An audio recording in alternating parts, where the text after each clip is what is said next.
How are we doing, Bulls Nation? It has been a minute since I've done an upload on the channel. As most of you know, I've been on vacation in the lovely state of Hawaii.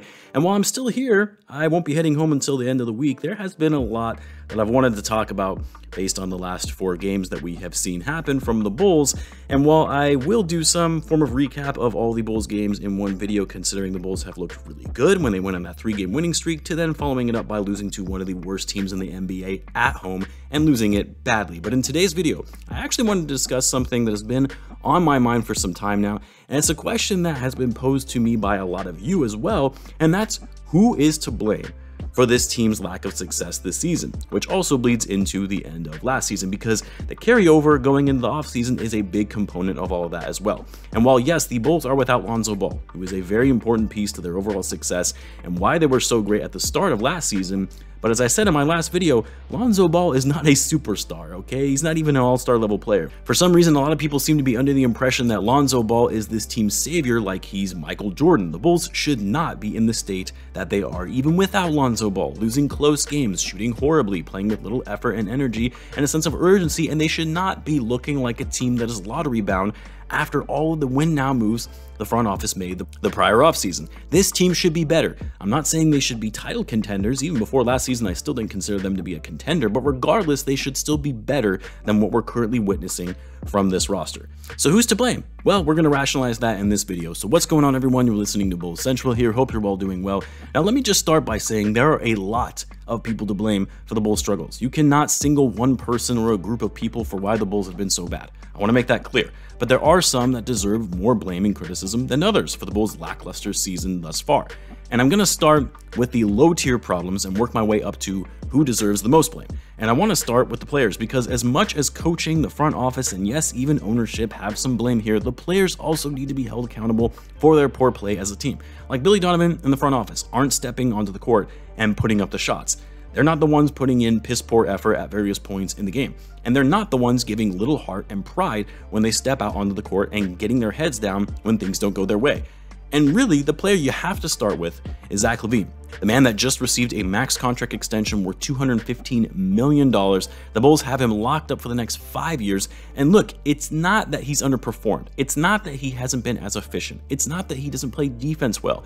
It's not that his decision-making is still very poor even after being in the league for 9 years. Don't get me wrong, all of those are really big problems. It's the fact that Lavine is not a leader. He's just not. And I know some will say, well, DeMar should really be the one who's the leader. He's the best player, one of the oldest players with the most experience, which, don't worry, I'll get to DeMar. But the fact of the matter is the Bulls are building around Zach Lavine. DeMar and Vucevic aren't part of the long-term plan for this Bulls team at their age, and the fact that their contracts are going to be expiring soon. They have effectively made Zach Lavine their franchise player, and he's not that guy. A great player, he's a star-level player, but he's not a superstar, and he doesn't come across as a leader. The body language he shows on the court, the fact that you don't see him getting in guys' ears when they're making mistakes, the fact that you don't see him leading, guiding, mentoring his other teammates. And again, I mean, we've said it before, a leader on the court makes better decisions, can be relied upon in the clutch, and makes his teammates better.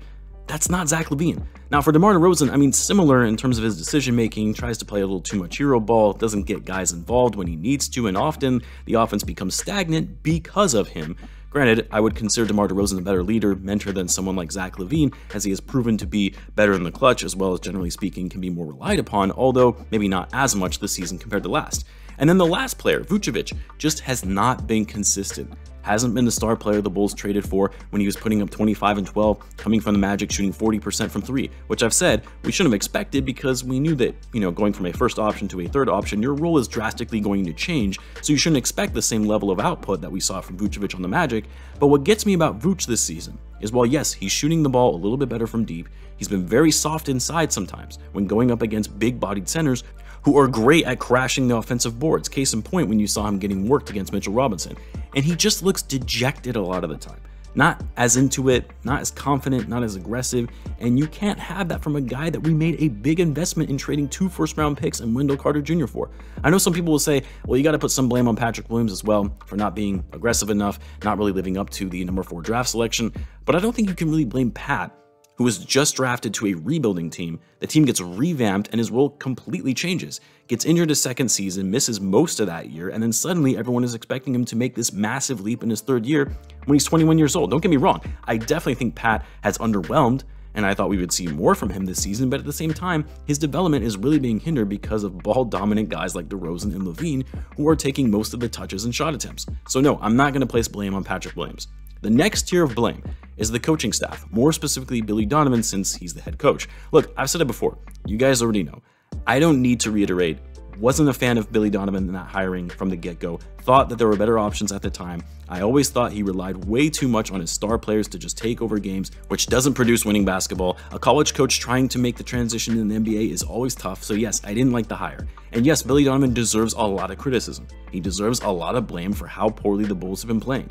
Because while yes, the players need to be held accountable, they need to be coming in with the right mindset, heart, and energy when coming out into games, but what gets me is how you have the talented roster that you have. And again, I know the roster construction isn't perfect, which I'll get to when we're talking about the front office, but even with the guys that you have, you shouldn't be sitting 14-19 in the East and losing games in the manner that you are. Just unacceptable. And the biggest concern for me is the fact that you really don't see much changes in terms of how the teams run their offense. I've been saying it all season, their offense is way too predictable, especially down the stretch in a close game. Running plays through DeMar, occasionally through Zach. Rarely do you see them going to Vucevic in the post, which he's much more effective at than just chucking up threes. And I know most people will say, well, you can't coach effort. I would actually disagree with that statement. A coach that inspires, motivates, gets the guys amped up, can actually get the guys wanting to play harder, wanting to fight on every possession, want to establish that winning culture in that they can beat anybody when they're on their game. And you're not seeing that from Billy Donovan. If anything, you're kind of seeing him losing the players a bit. Last season, the season prior, I would say there was no question the guys respected Billy Donovan and hold him in a high regard. This season, I feel like they're not responding to him in the way that they used to. You can see it in their demeanor and body language on the court. And yes, Billy is trying new things, trying to see what works with the roster, but every time, the guys just seem to be lost on the court. And more recently in his post-game press conferences, you're just hearing the same thing over and over. We need more resolve. We need to have that spirit. We need guys to step up. Very generic responses, and yet every game, we're still seeing the same type of effort and level of performance on the court. But look, the biggest piece of blame, I'm looking at the Bulls' struggles this season, and I know it's hard for some to admit this because they have been so revered by so many Bulls fans because they replaced the long-standing tenure of Gar Pax, and that's the Bulls front office of Arturas Karnisovas and Mark Eversley.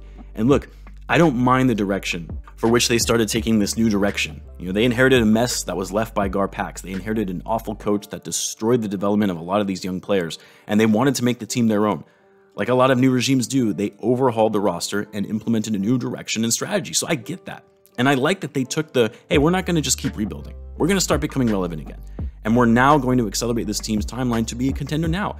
But here's my issue. When you see things clearly aren't working, something that was abundantly clear at the end of last season, when the Bulls finished the year going, 7-16 to close out the year, and going 1-17 or whatever it was, going against the best teams in each of the conferences, and then seeing the complete lackluster start to this season while not doing much of anything in the offseason to make concrete and sound changes to address the Bulls' biggest weaknesses, you get to a point where you say, okay, this is on the architects of this roster, their strategy and direction, and doing nothing about it when it starts blowing up in their faces. Again, yes, the players need to be held accountable. The effort and energy on most nights is so poor that it makes you think if these guys even want to play together. Yes, the coaching staff also needs to be held accountable as well, because regardless of the roster you're given, you still should be making the most of what you have and getting the maximum return possible.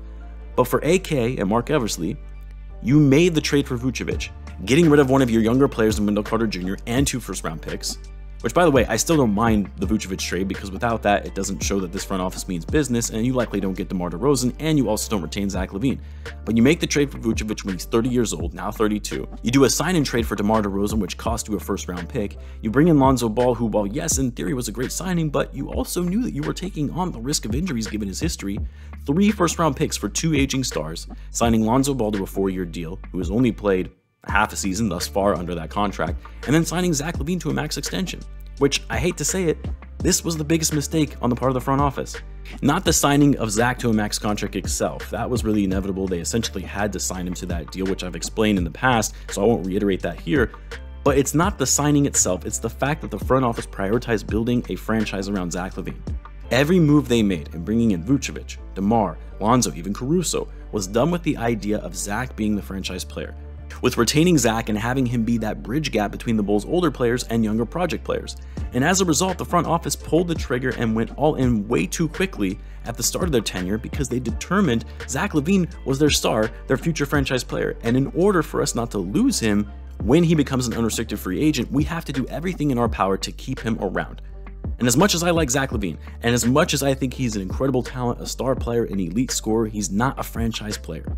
He's not a guy you use as your #1 option on a contending team. And if you're building around Zach Lavine as your franchise player, you're probably not going to make very many deep runs into the playoffs. And I'm going to get a lot of heat for that in the comments, I know, but I do genuinely believe that. Of course, there are other issues, how the front office constructed this roster. I mean, clearly the fit between DeMar DeRozan and Zach Lavine hasn't been as good as they thought it would be. The Bulls have very little shooting, very poor rim protection, terrible pick and roll defense. And again, what gets me is that you don't have the front office coming out and correcting this. It's fine that you wanted to make aggressive moves to start winning now. But when you see these things aren't working, you pivot and think about making a different direction. But instead, you have the front office continuing to double down on their philosophy around continuity, clinging onto this idea that once Lonzo is back, everything will be solved, giving Billy Donovan a completely unnecessary extension, which he already had years left on his actual contract. And what bothers me the most is that they have been completely MIA during the past month or so while the Bulls are crashing and burning, not addressing the media, not talking about what they plan to do to improve the overall roster, none of that.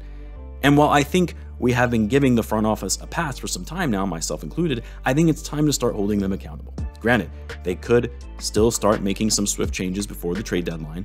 I don't see how they can't at this point, but at this point, most of the blame falls on them. The Reinsdorfs are also a big blame, by the way. Their overall cheapness and unwillingness to go into luxury tax, yes, that's a problem, but we've known this for years, and that's really a whole other topic for a different day. But I am curious because so many people have differing views on what's wrong with the Bulls and who is to blame. Let me know what you guys think. Who do you think is to blame for the Bulls' lack of success so far this season? Let me know in the comments. As always, be sure to subscribe, and I'll catch you guys in the next one.